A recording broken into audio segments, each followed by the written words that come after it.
Hi guys, welcome to our channel. In this video I'm showing you how make a jowar roti. Ingredients: 3 cups jowar flour, sorghum flour, salt as per taste, 1 glass of warm water. Come on, let's do it. Firstly, boil water until it gets warm and put it aside.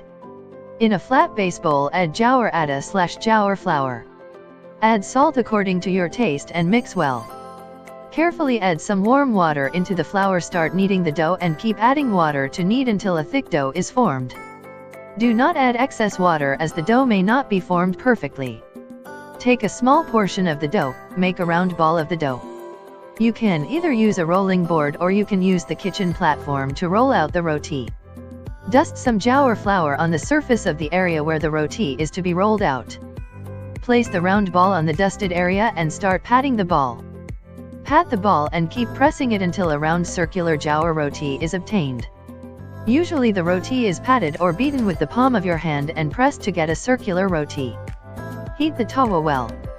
Lift the roti very carefully and place it on the tawa such that the roti over the top of the roti to apply some water all over the roti. Flip the roti again and press it so that the roti gets cooked well on all sides. Flip the roti and cook all the sides until they are roasted well. Take it out on plate. Serve hot with dal or any vegetable curry. Please like and share, subscribe my channel, press the bell icon.